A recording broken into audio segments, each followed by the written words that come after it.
De volta com direto do plenário, já com imagens do plenário do STF para a segunda parte da sessão plenária desta quarta-feira, dia 23 de abril de 2014, ao vivo, direto do plenário.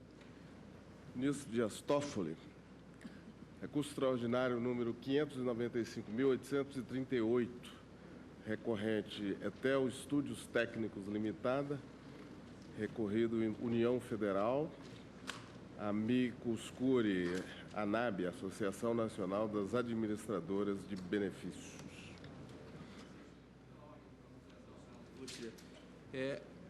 Foi feito um pedido de adiamento desse feito, porque a matéria é rigorosamente a mesma de ADIM da relatoria do ministro Teori Zavascki, que a CNI ajuizou há 12 anos atrás. Então, me creio que o pedido de adiamento seja examinado agora. Na eventualidade de ser indeferido, em caráter excepcional, que seja admitida a CNI para fazer sustentação oral com o Amicus Curiae nesse processo, caso vá ser dado seguimento. Essa é a questão de ordem. Não está inscrito, né? Para fazer sustentação. Não, sou advogado da Confederação Nacional da Indústria, a CNI não faz parte nesse processo. Não faz parte desse processo. Senhor presidente, eu estou apto a pronunciar o meu voto, dialoguei com o ministro Teori, que embora já tenha liberado também o processo a julgamento, ainda não foi tido tempo, não houve ainda tempo para a devida publicação dentro do prazo legal, mas eu penso que é possível o julgamento do RE, o tema é absolutamente o mesmo e a matéria é de ordem legal constitucional. Bom, eu creio que, para a celeridade dos nossos trabalhos, é até melhor que dividamos, né, o julgamento. Dificulta muito quando há várias sustentações ao mesmo tempo.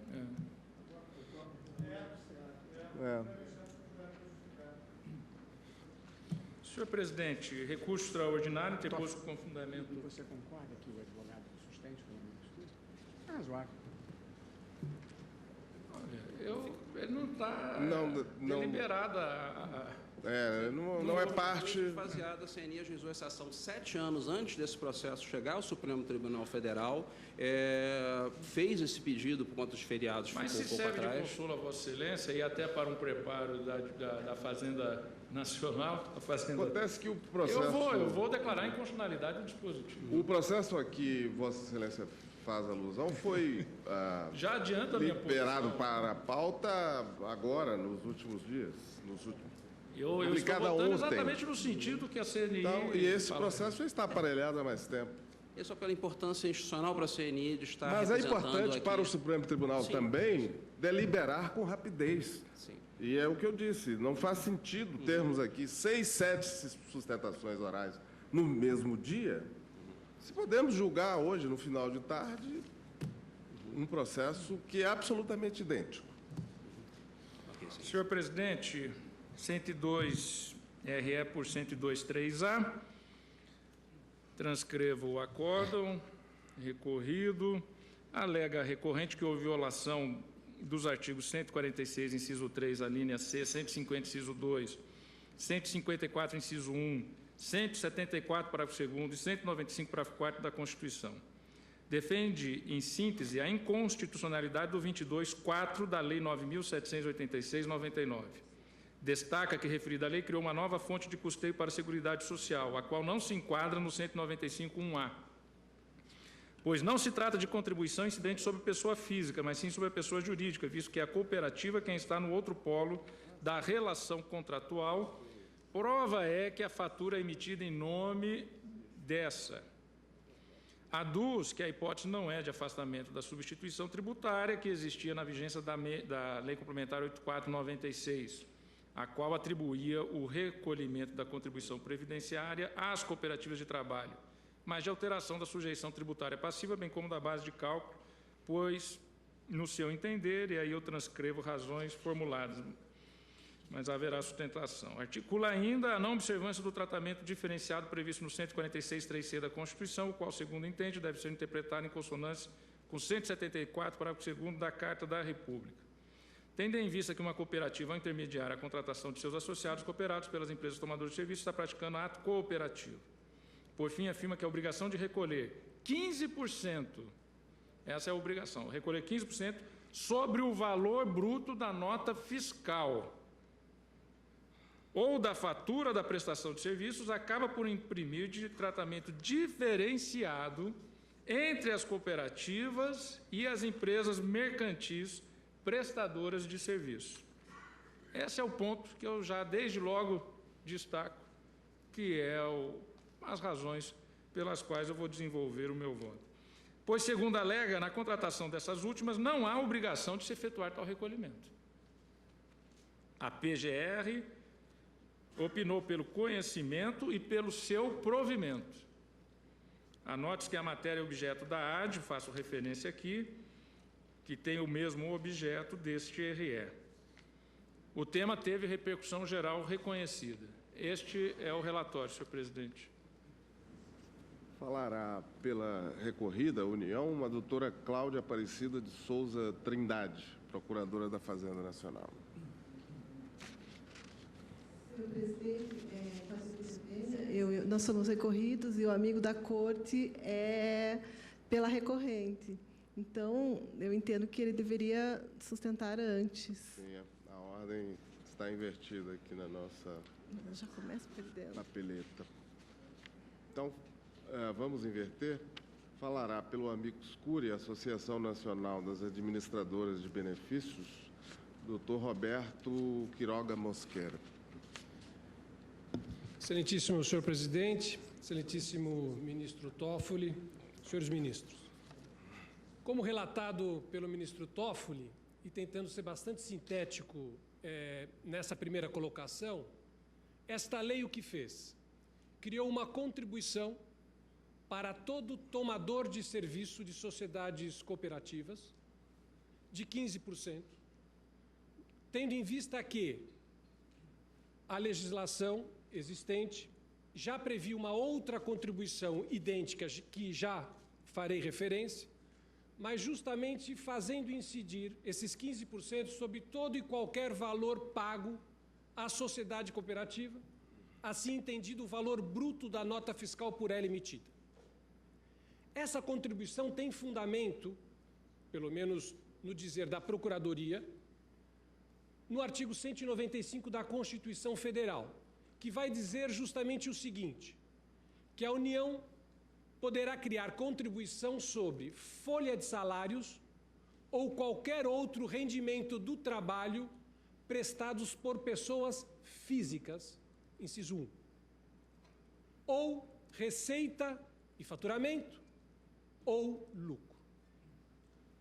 Essa fundamentação por parte da legislação se dá porque entendeu, no caso, o legislador, que ainda que se fizesse o pagamento a uma sociedade cooperativa, como na verdade são seus cooperados que prestam o serviço na prática, ela poderia entender que o tomador de serviço está pagando diretamente ao cooperado, desconsiderando a personalidade da sociedade cooperativa.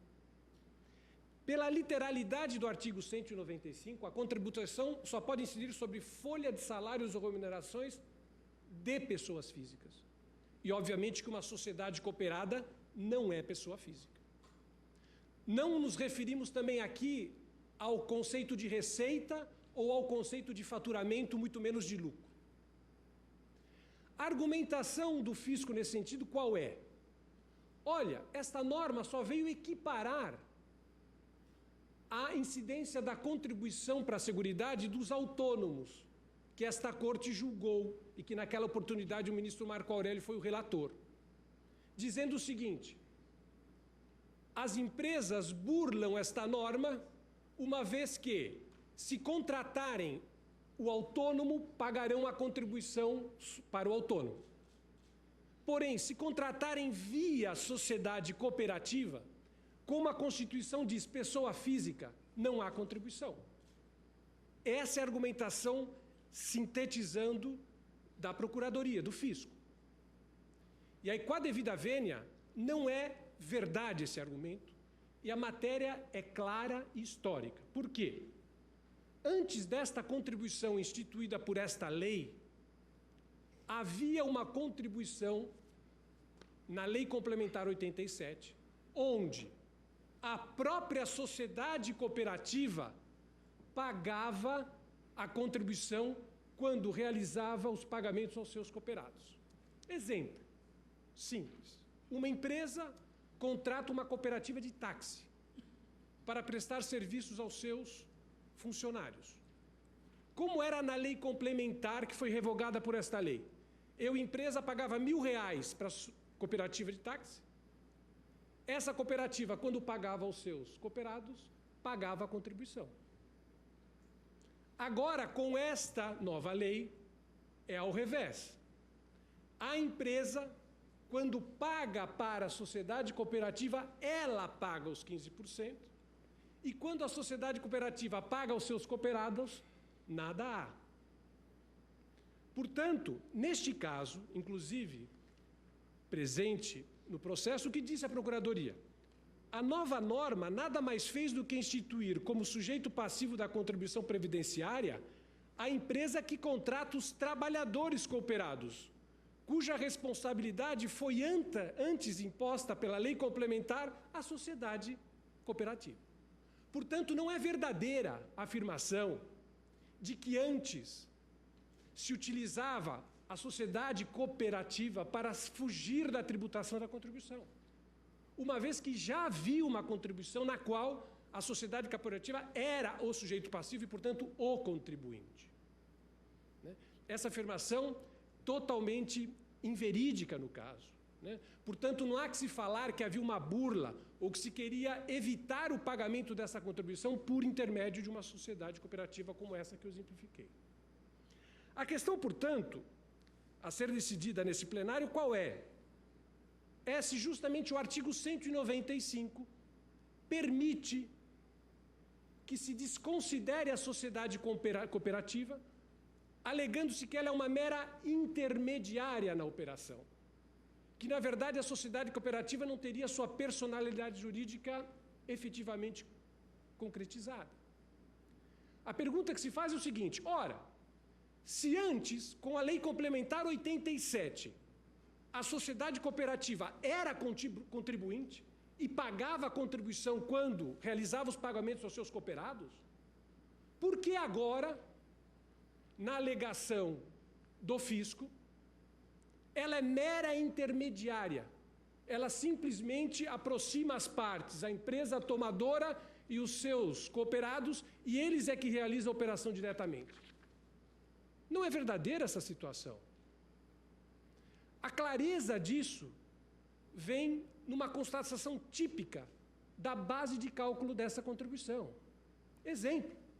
No exemplo que nós demos, quando aquela empresa pagou R$1.000 para a sociedade cooperativa de táxi, pelos serviços que foram prestados por essa sociedade durante um mês, esses valores não são integralmente repassados aos seus cooperados. Quando nós ligamos para a cooperativa, tem uma secretária que atende, tem um telefone que atende, tem um lugar que atende. Essa sociedade cooperativa tem custos.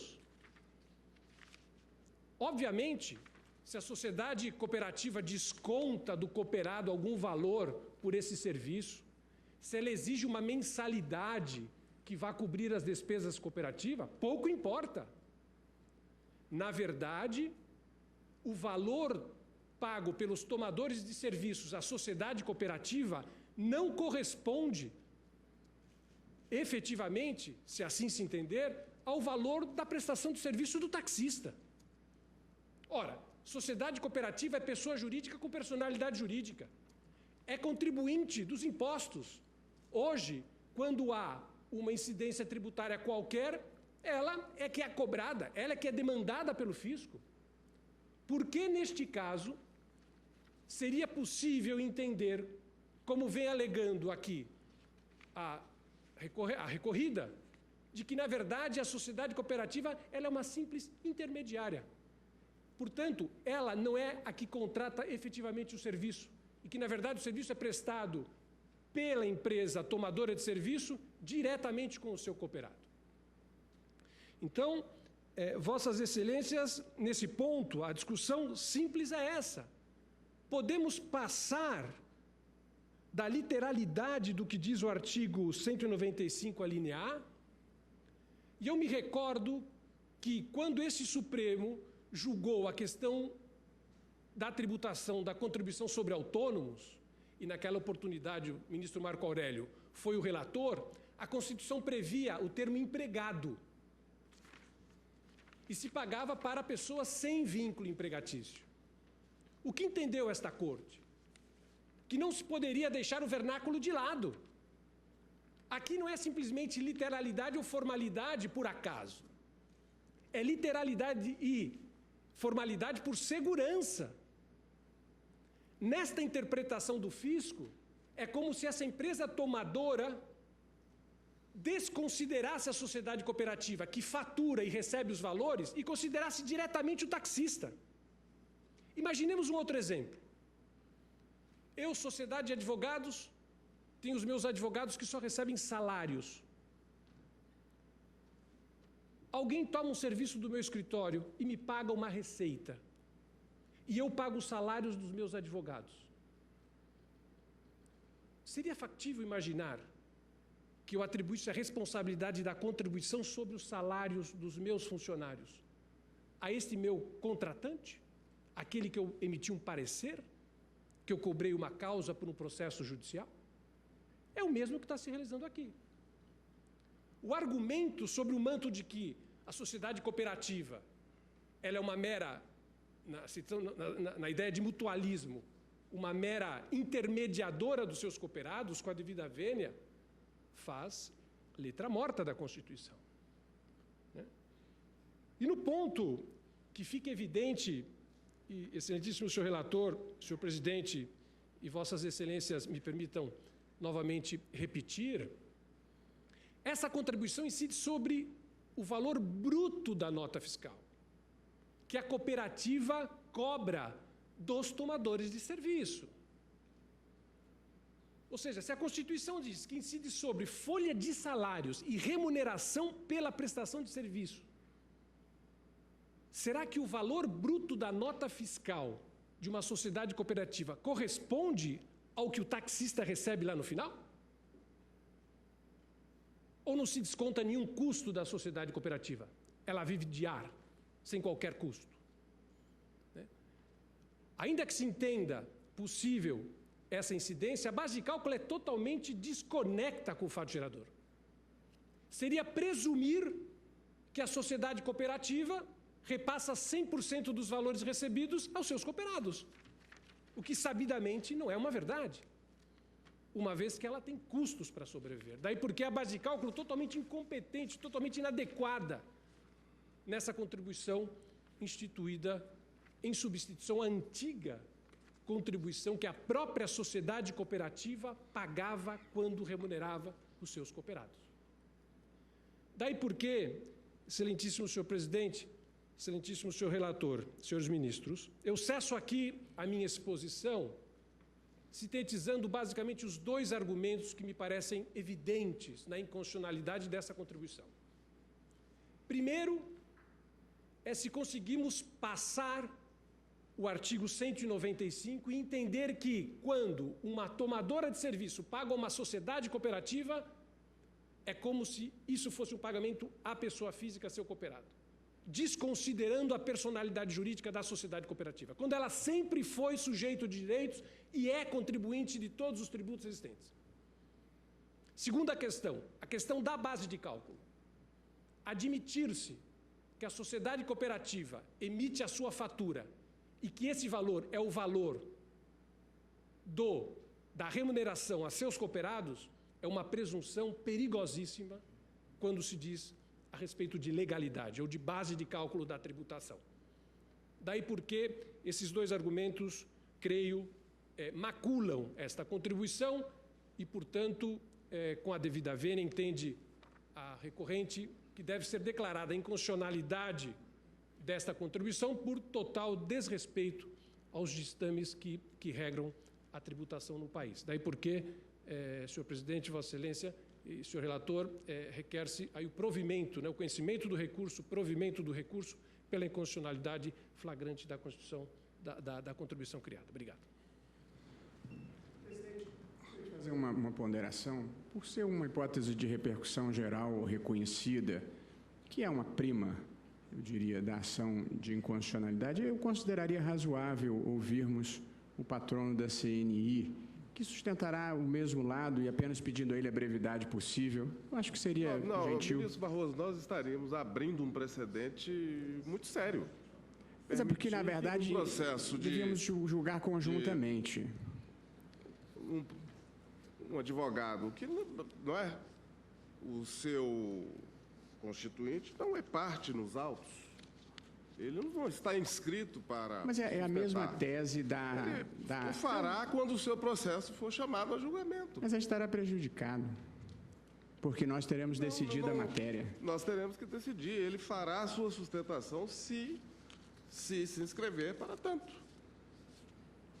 Nós não dispensamos sustentações quando os advogados se inscrevem. Eles é que vêm da tribuna e... Mas nós teremos declarado a inconstitucionalidade do dispositivo e, portanto, a ADIM ficará prejudicada. Ministro, bem, o meu ponto de vista é esse. Eu creio que não devemos abrir esse precedente. Não devemos abrir esse precedente. Mas ouço o tribunal. Se o tribunal entender que qualquer um pode chegar aqui e pedir para sustentar em processos que não lhe dizem respeito... Não, presidente, não é isso. O precedente, senhor. Não, presidente, em qualquer caso, desculpe, Mas eu já expliquei, em qualquer caso não seria. Advogado, é só porque o processo no qual ele atua foi pautado recentemente, a pauta só foi publicada no dia de ontem. E ele será julgado, de qualquer sorte. Será julgado. De maneira mais célere, porque já vai... Não, o tribunal não...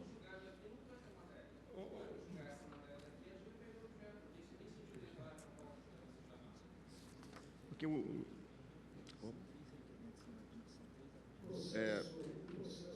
são três. Dirigida, presidente, outro processo? O outro está, mas só foi... na pauta de hoje. Não na de hoje. Não na de hoje. Não na de hoje.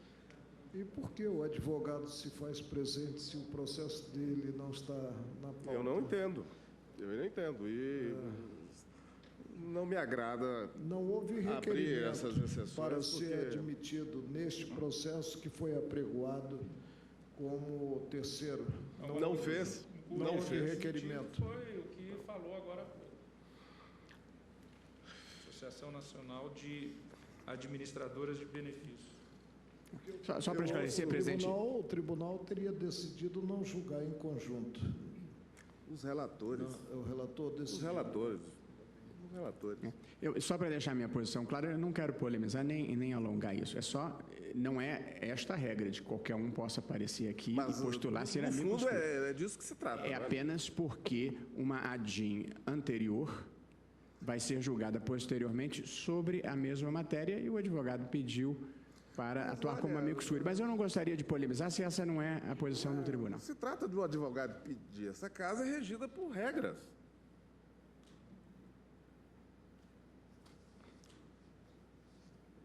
Você dá a palavra à doutora Cláudia Aparecida de Souza Trindade, procuradora da Fazenda Nacional. Excelentíssimo senhor presidente, excelentíssimas senhoras ministras, senhores ministros, senhor procurador-geral da República, colegas procuradores, colegas advogados, brilhante advogado que me antecedeu aqui em cumprimento, senhoras e senhores. A União comparece, mais uma vez, nessa tribuna para apresentar suas razões e defender a constitucionalidade da tributação previdenciária em tela. Procurará, em rápidas palavras, afastar os argumentos trazidos à colação pela recorrente em seu recurso e pela entidade admitida como amiga da Corte. A União defende a manutenção do acórdão recorrido, que entendeu que a contribuição em tela tem seu fundamento de validade no artigo 195.1a da Constituição Federal. Com efeito, a emenda 20 de 98 ampliou o campo de incidência das contribuições previstas no artigo 195 da Constituição e determinou a inclusão no polo passivo das exações de empresas que não sejam empregadoras, Ainda permitiu que sua base de cálculo não fosse apenas a folha de salário, mas todo e qualquer rendimento do trabalho pago ou creditado à pessoa física que preste serviço à empresa. Não se trata, portanto, de nova fonte de custeio a exigir lei complementar, mas sim da contribuição social prevista no artigo 195.1a, para a qual essa Suprema Corte já afirmou o entendimento que, tratando-se de contribuição social discriminada no artigo 195 da Lei Fundamental, é suficiente o instrumento normativo da lei ordinária para sua instituição, majoração, definição dos respectivos fatos geradores, base de cálculo e contribuintes, ADI 2010. Com efeito, com base no permitivo do artigo 195, a Lei 9876 de 99, além de revogar a Lei Complementar 84, posto que no que tange a contribuição nela prevista tinha conteúdo materialmente ordinário, modificou a Lei 8.212 de 91, passando a prever o encargo pelo recolhimento da contribuição previdenciária pela própria empresa que contrata os serviços de trabalhadores cooperados por intermédio de cooperativas. Quanto à alegação de que as cooperativas estariam no outro polo da relação contratual e, sendo pessoas jurídicas, não se subsumem os pagamentos a ela realizados ao arquétipo constitucional, tem-se que ter em mente que não são as cooperativas, pessoas jurídicas, que prestam serviços às empresas tomadoras, mas sim os trabalhadores cooperados, pessoas físicas. Poderia a empresa ter se utilizado dos serviços de empregados seus, de contribuintes individuais, para a consecução de seus objetivos sociais, mas ela optou por se valer diretamente da força de trabalho de trabalhadores cooperados, também segurados obrigatórios da Previdência Social. Um dos argumentos trazidos também seria quanto ao adequado tratamento tributário devido às cooperativas, a alegação de que esse não teria sido observado. A União entende que o que se tem em caso é uma contribuição a ser paga pelo tomador de serviços de trabalhadores cooperados e não uma contribuição ou tributo incidente sobre o ato cooperativo próprio. De outra via, esse Supremo Tribunal Federal já decidiu no RE 141800 de São Paulo que o que a Constituição diz com relação ao adequado tratamento tributário não significa que esse adequado tratamento tributário seja uma concessão de imunidade constitucional, uma imunidade tributária às cooperativas, e que adequado tratamento tributário não significa necessariamente tratamento privilegiado. Outro argumento dos contribuintes que deve ser afastado é o de que, ao incidir sobre o valor da nota fiscal ou fatura de prestação de serviços, a contribuição englobaria não somente os rendimentos de trabalhos pagos ou creditados aos cooperados, mas despesas outras que integram o preço contratado, tais como taxa de administração e eventuais taxas para a reforma ou ampliação das cooperativas. É que o decreto que aprovou o Regulamento da Previdência Social, em seus artigos 201 e 219, tratou de autorizar a exclusão da base de cálculo os valores gastos com materiais e equipamentos incluídos na prestação de serviços. Desta forma, o instrumental necessário para a prestação do trabalho do cooperado, a empresa tomadora de serviços, escaparia à cobrança da exação. Então, eventuais taxas seriam, pela autorização do decreto, seriam destacadas na nota fiscal. Além do mais, tal qual observado na exposição de motivos na Lei 9876, o percentual de 15% sobre o valor bruto da nota fiscal ou fatura de prestação de serviços foi determinado após minucioso estudo da particular situação das cooperativas de trabalho. Naquela ocasião, chegou-se à conclusão que o referido montante de 15% corresponderia à mesma contribuição que o percentual de 20% sobre a parcela destinada ao cooperado. Em igualdade de condições, portanto, a contratação de um contribuinte individual não cooperado. Peço licença para rapidamente ler um excerto do texto já apresentado integralmente à Corte em memoriais. O item 29 da exposição de motivos diz o seguinte: o percentual proposto de 15% decorre do fato de que o valor pago pelo tomador de serviços do cooperado, contratado mediante a interposição de cooperativa de trabalho, não é totalmente distribuído a ele. Parte do pagamento é destinada a despesas administrativas, tributárias e constituição de fundos de reserva. Assim, o valor distribuído ao cooperado corresponde ao valor bruto da nota fiscal fatura, deduzidas as parcelas antes referidas, diferentemente do que ocorre quando a empresa contrata um contribuinte individual, que não é cooperado, onde a remuneração não sofre qualquer abatimento. Nesse último caso, a contribuição pretendida é de 20% sobre a totalidade da remuneração. Logo, o percentual proposto quando há intermediação da cooperativa de trabalho a incidir sobre o valor bruto da nota fiscal ou fatura deve ser tal que produza a mesma contribuição que o percentual de 20% sobre a parcela destinada ao cooperado, em igualdade de condições a um contribuinte individual que não é cooperado. Como se vê, preservou-se assim o caráter de neutralidade da Previdência Social nas formas de contratação de mão de obra e, portanto, nas próprias relações de trabalho. A contribuição será a mesma quando uma empresa contrata um trabalhador, seja ele empregado, contribuinte individual, seja tratado diretamente ou seja por intermédio de cooperativa de trabalho. Não merece prosperar da mesma forma o argumento no sentido de que a exação em comento redundaria numa violação ao princípio da isonomia, posto que, ao contrário, presta-lhe homenagem. Como já afirmado, ainda que a empresa contratasse uma pessoa jurídica para a intermediação da prestação de serviço idêntico, dentro das hipóteses excepcionais previstas na legislação trabalhista, que autoriza a terceirização de mão de obra e aceitas pela jurisprudência laboral, a empresa contratada, cedente de mão de obra, estaria incumbida do recolhimento da contribuição previdenciária do artigo 1951 da linha A da Constituição, a incidir no percentual de 20% sobre a remuneração paga aos seus empregados. E, conforme se observa, a retenção do percentual de 11%, no caso da contratada não cooperada, do valor bruto da nota fiscal ou fatura da prestação de serviços, é recolhido em nome da empresa cedente de mão de obra, que não se desobriga com esse proceder, o recolhimento de 11%, ao recolhimento da contribuição previdenciária de 20% sobre a folha de salários dos segurados a seu serviço.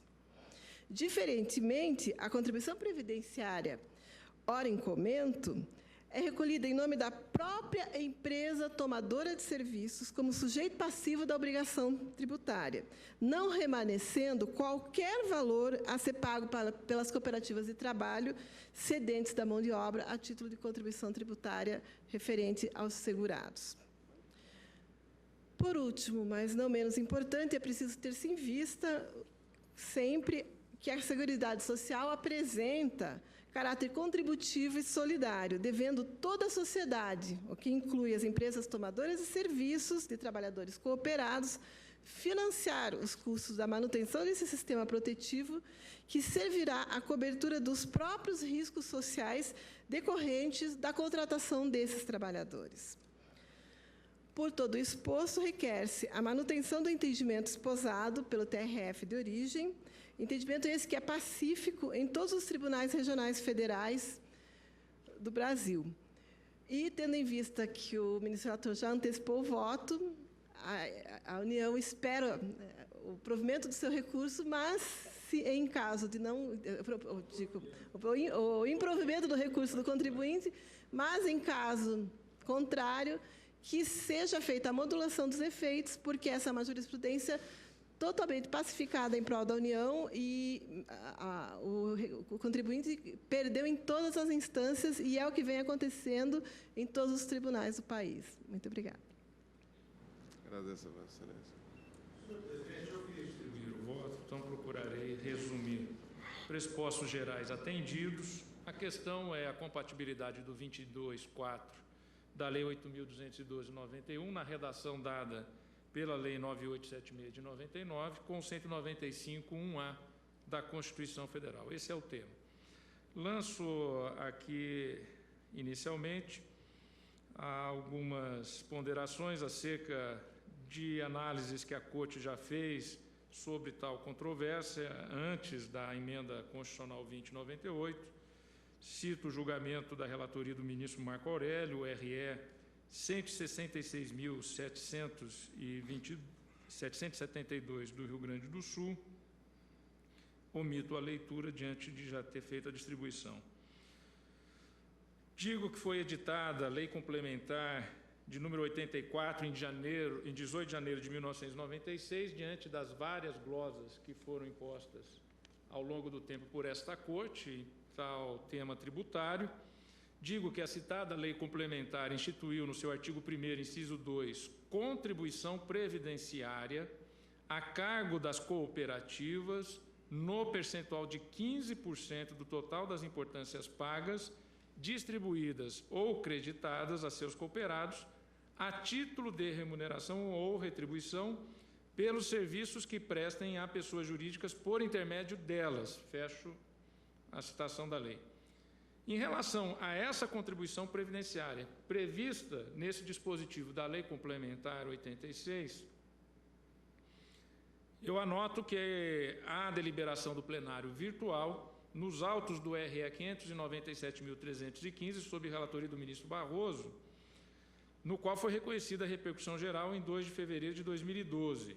Referido ao RE da relatoria do ministro Barroso, tem a discussão restrita à época de vigência da referida lei complementar, porque a lei que ora, o dispositivo que ora estamos a analisar, ele revogou a Lei 98.7699, este que está sob a relatoria do ministro Barroso. Então, não se confundem os temas.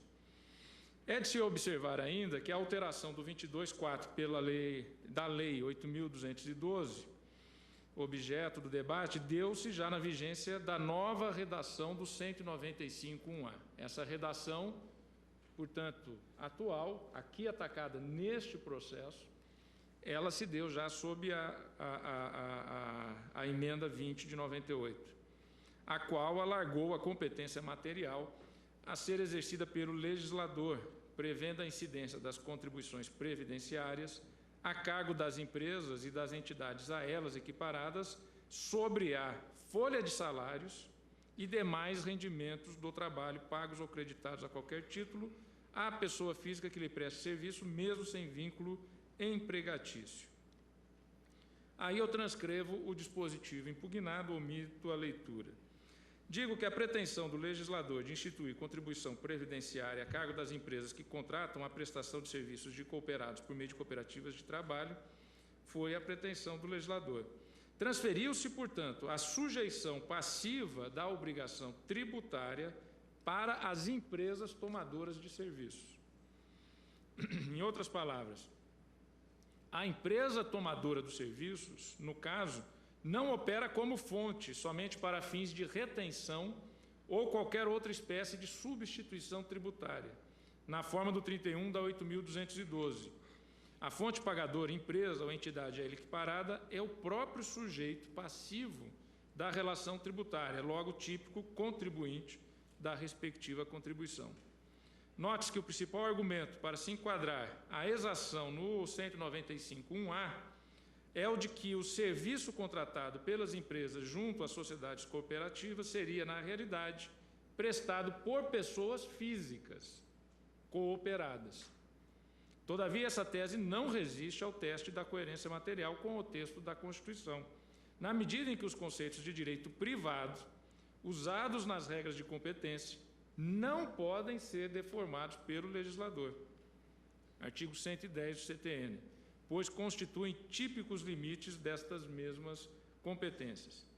Em primeiro lugar, a relação entre cooperativa e cooperados não é de mera entidade intermediária, sem consequência jurídica.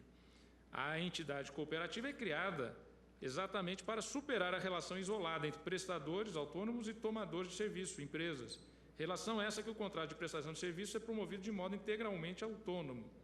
Trata-se de alternativa de agrupamento em regime de solidariedade, artigo 3º, 1 da Lei 5.764 de 71. Aí eu cito teoria jurídica de Heleno Taveira Torres, que omito a leitura na medida em que fiz distribuir o voto. E digo que, embora sócios usuários possam prestar seus serviços no âmbito dos respectivos locais de trabalho, com seus equipamentos e técnicas próprios, a prestação de serviços não é dos sócios usuários, mas da sociedade cooperativa, definida no artigo 4º da Lei 5.764 de 71, como sociedade de pessoas. Os terceiros interessados em tais serviços os pagam diretamente à cooperativa, que se ocupa posteriormente de repassar aos sócios usuários as parcelas relativas às respectivas remunerações. Nessa linha, a tributação de empresa, na forma delineada na 9876, mediante desconsideração legal da personalidade jurídica das sociedades cooperativas, acaba por subverter os conceitos de direito privado de pessoa física e de pessoa jurídica.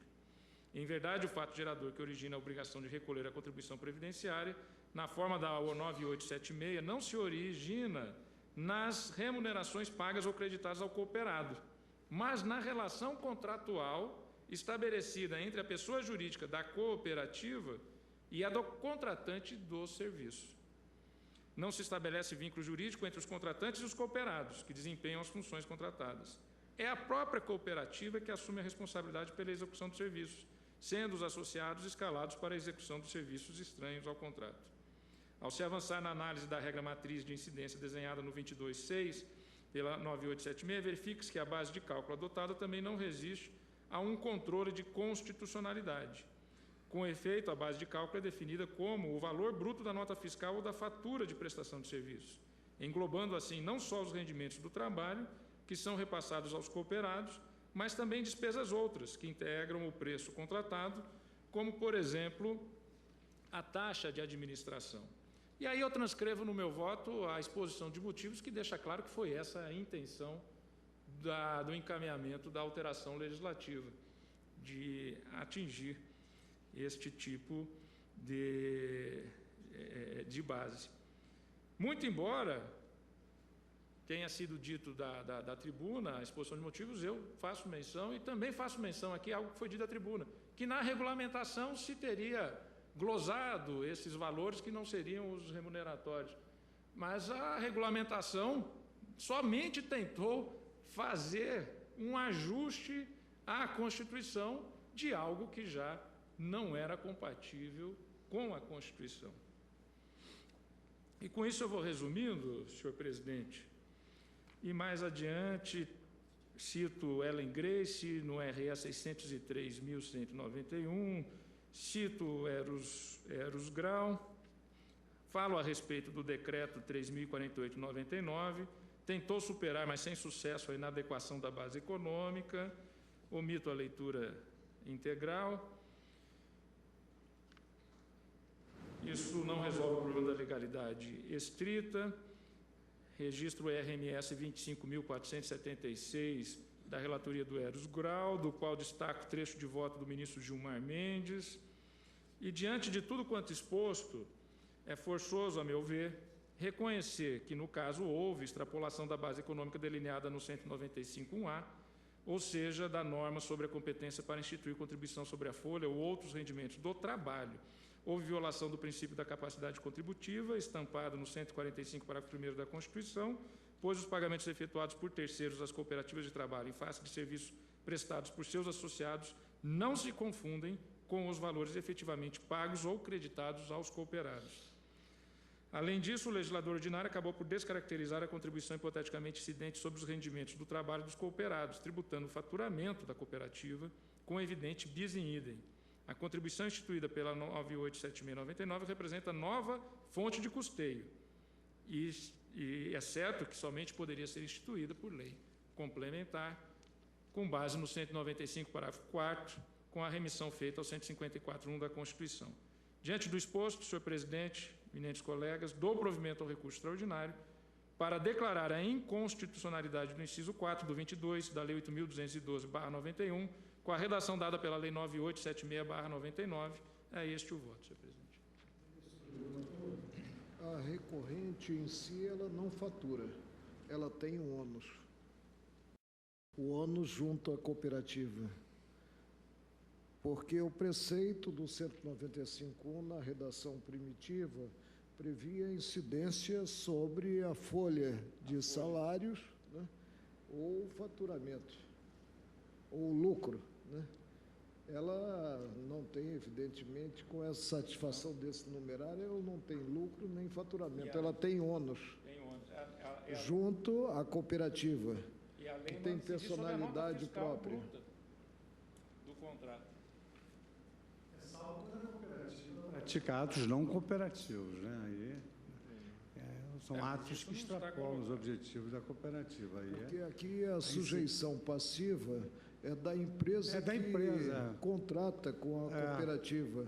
Quer dizer, criou-se valor para ter uma prestação de serviço. Então, nós não conseguimos, como ressaltado pelo relator, enquadrar a espécie na previsão da incidência sobre folha de salários. Não é possível. Porque o valor não se destina apenas a satisfazer aos associados isso já viola da a capacidade O decreto contributiva. até tentou fugir um pouco dessa incompatibilidade constitucional, mas a legalidade estrita não permite que o decreto quando cogitou presumindo que 75% do que satisfeito seriam destinados aos cooperados, aos associados da cooperativa. Luiz Barroso. Presidente, eu cumprimento o eminente ministro Dias Toffoli pelo voto cuidadoso, bem lançado, com o qual estou inteiramente de acordo.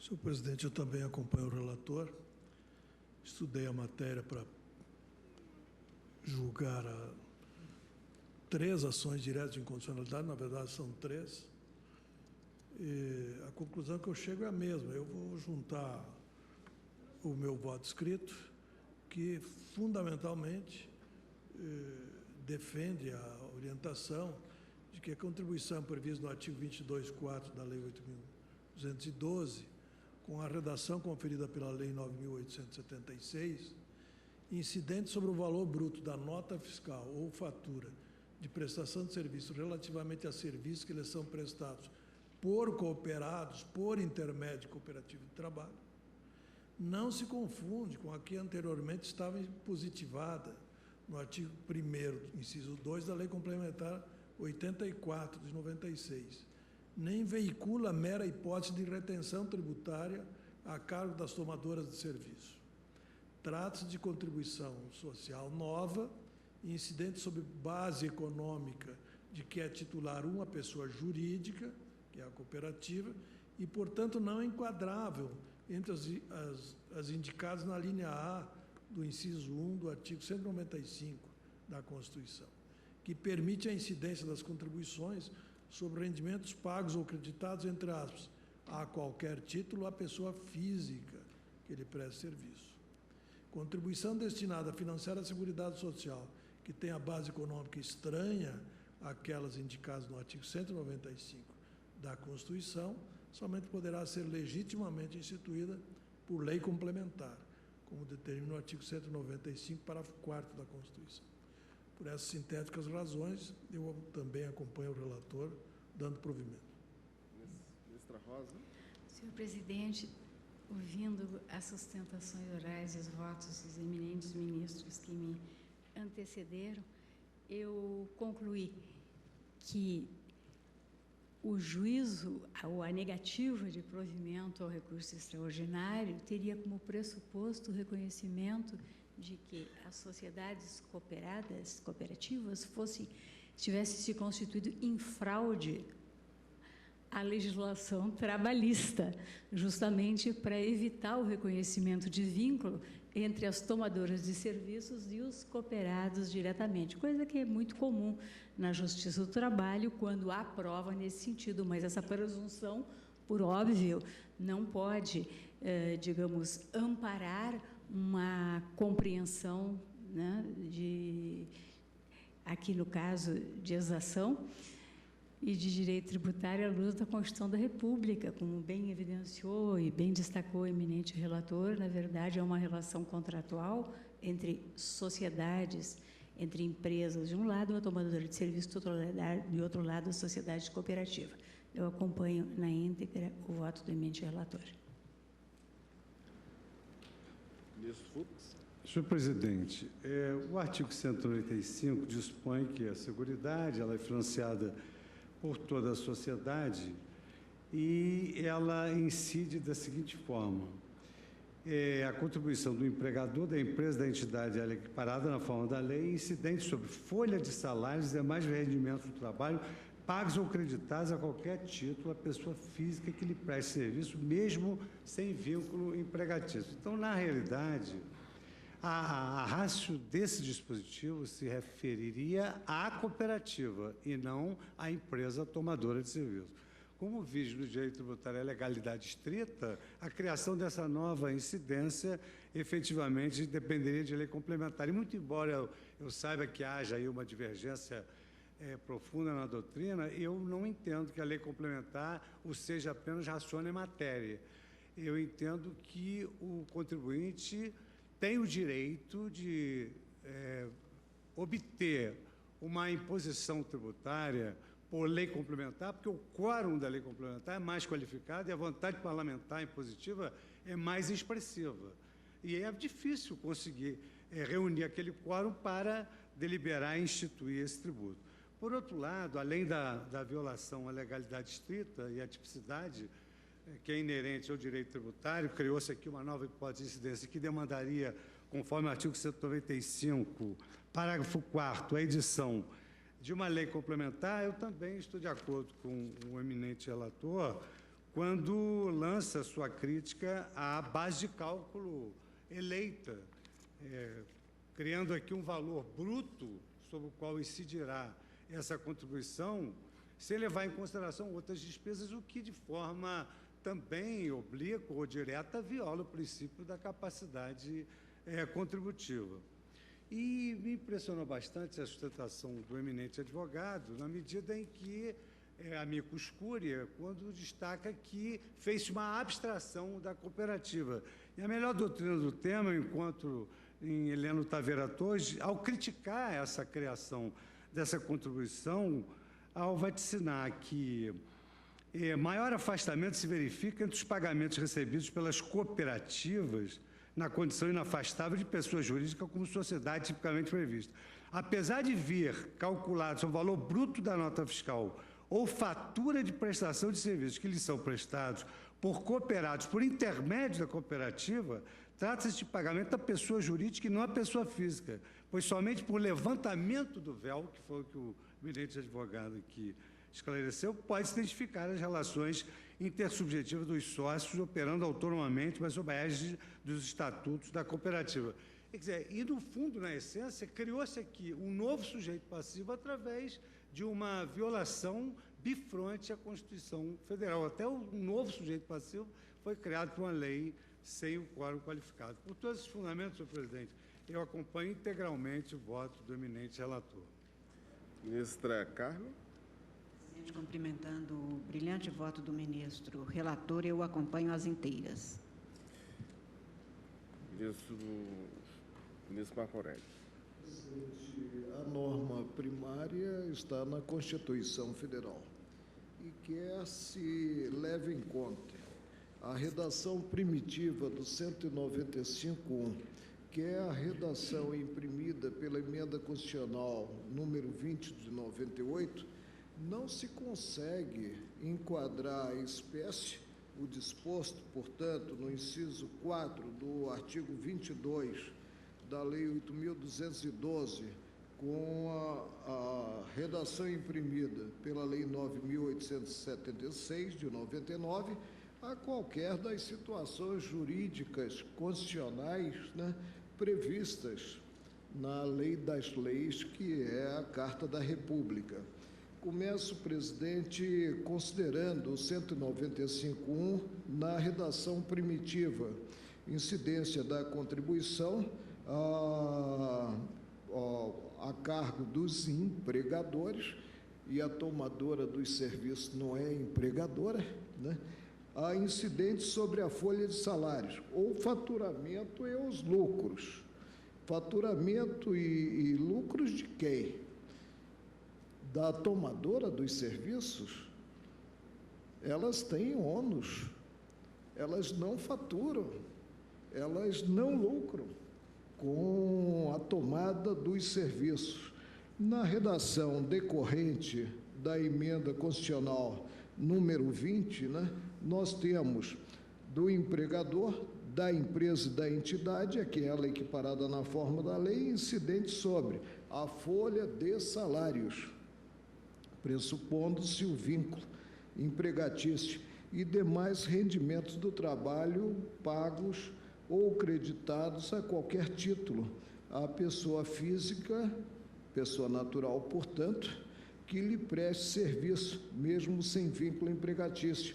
E aí vem a incidente sobre a receita ou faturamento, ingresso, e não saída de numerário da empresa.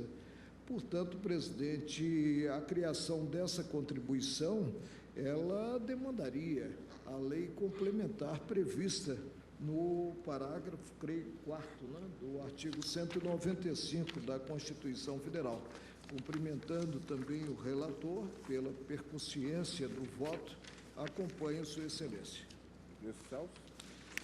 Senhor presidente, eu também vou acompanhar o eminente ministro relator no seu douto voto, fazendo apenas algumas breves considerações, mas mantendo as demais razões constantes de meu voto no texto que eu farei incorporar a este julgamento.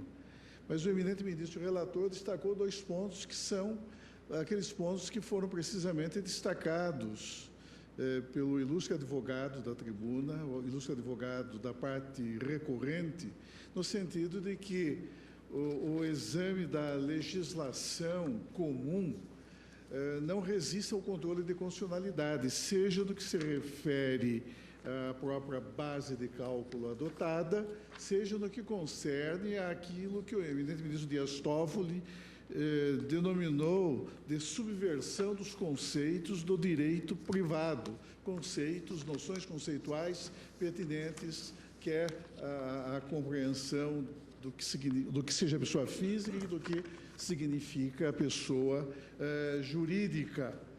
Eu tenho salientado, senhor presidente, e tenho salientado inúmeras vezes nesta Corte, que os desvios inconstitucionais do Estado, no exercício do seu poder de tributar, geram, na ilegitimidade desse comportamento do aparelho governamental, efeitos perversos que se projetam nas relações jurídico-fiscais mantidas com os contribuintes, deformam os princípios que estruturam a ordem jurídica, subvertem as finalidades do sistema normativo e comprometem a própria integridade e supremacia da Constituição da República.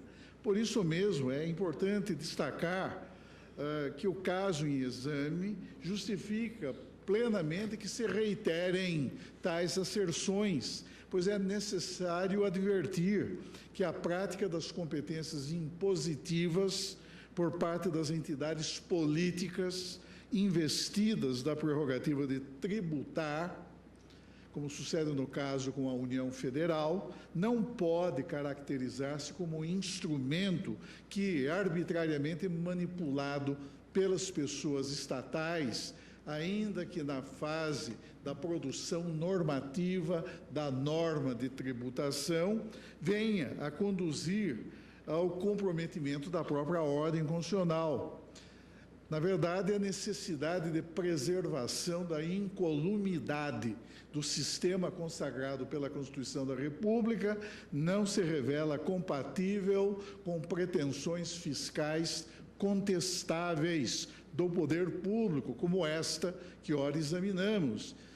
Pretensões que se divorciam dos parâmetros estabelecidos pela lei magna e que buscam impor, por isso mesmo, ao contribuinte um estado de submissão tributária absolutamente inconvivente com os princípios que informam e condicionam, no âmbito do Estado Democrático de Direito, a ação das instâncias governamentais.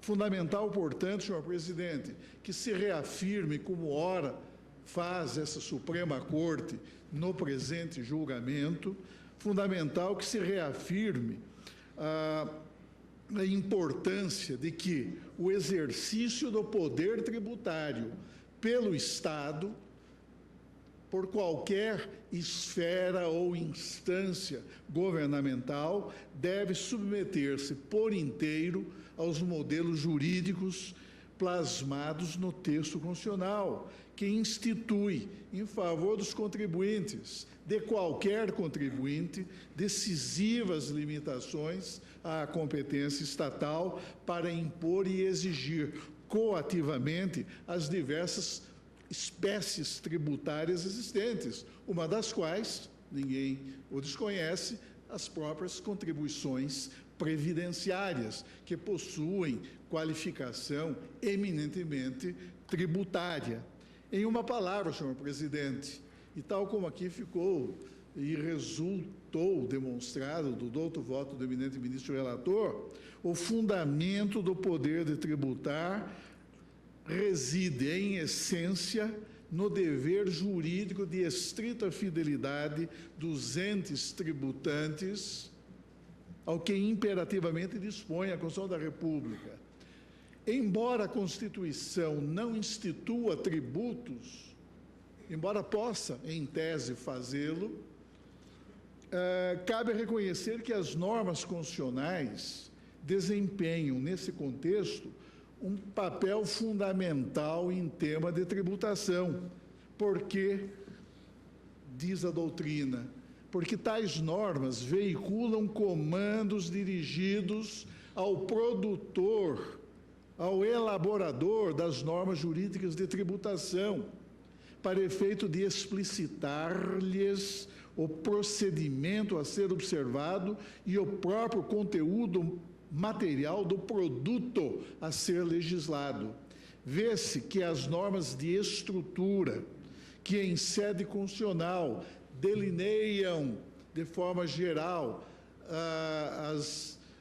os diversos elementos que podem compor uma certa hipótese de incidência tributária, são precisamente aquelas normas que impõem limites formais e materiais à atividade normativa do legislador comum, vinculando-o na elaboração das regras de criação das espécies tributárias e condicionando-o na formulação legal da hipótese de incidência tributária e na previsão das situações de exoneração tributária, mas sempre em função do conteúdo material resultante das próprias prescrições inscritas no texto da Constituição.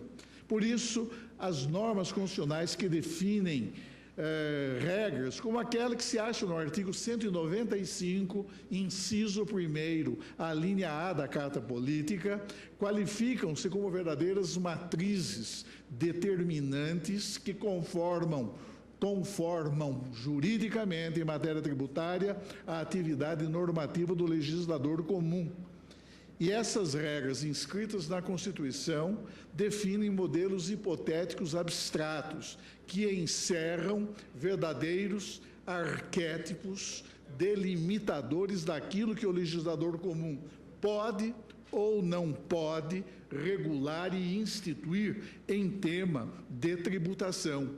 O exame dos fundamentos que dão suporte à pretensão deduzida pela parte recorrente, esses fundamentos põem à evidência a clara, a ostensiva ilegitimidade constitucional da norma que, introduzida pelo artigo 1º da Lei 9.000,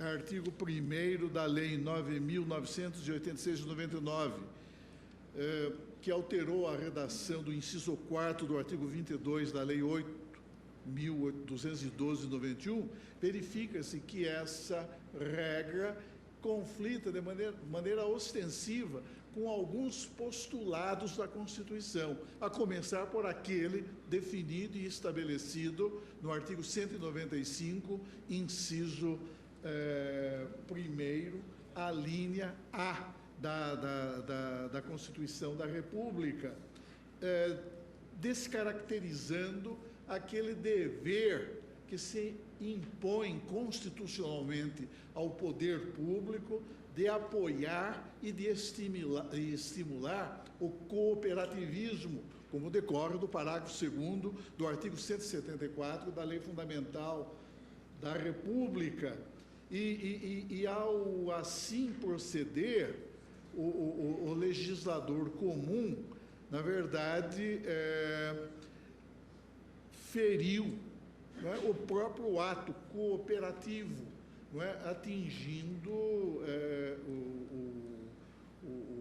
a cláusula da Constituição, fundada no artigo 146, inciso 3º, a linha C, que determina e prevê um tratamento tributário juridicamente adequado ao ato cooperativo praticado por sociedades cooperativas.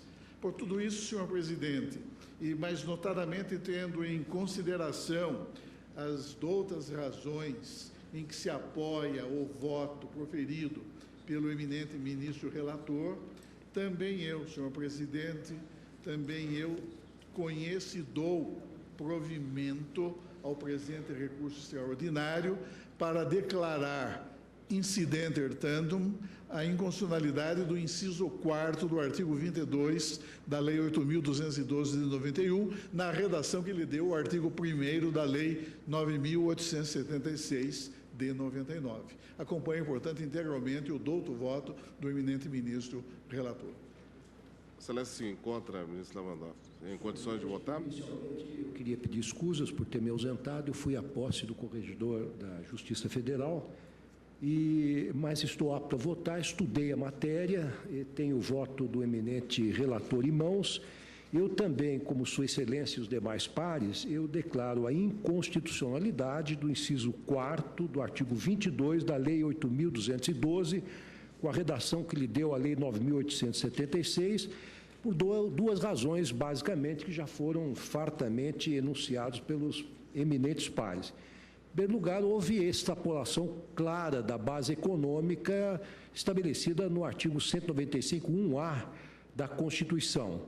E, em segundo lugar, também, a meu ver, houve ofensa ao artigo 145, parágrafo 1º da Constituição, que estabelece o princípio da capacidade contributiva, ou seja, esses 15% que este inciso impõe sobre a nota fiscal é cobrado de pessoas alheias à prestação de serviço da cooperativa. Portanto, acompanho integralmente o voto do relator.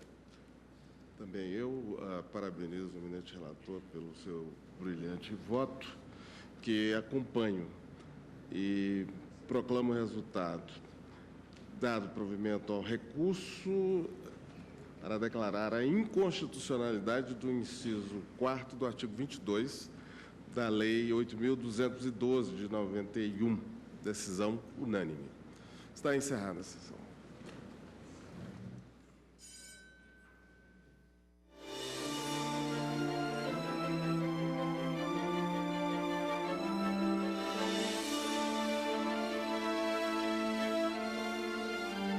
Encerrada a sessão plenária desta quarta-feira, dia 23 de abril de 2014, vai ficando por aqui também esta edição do Direto do Plenário. A cobertura completa daqui a pouco no Jornal da Justiça, segunda edição, na reportagem de Neila Guimarães. E nosso encontro marcado amanhã, às 14h, em mais uma edição do Direto do Plenário. Obrigado pela companhia e continue conosco aqui, na TV Justiça.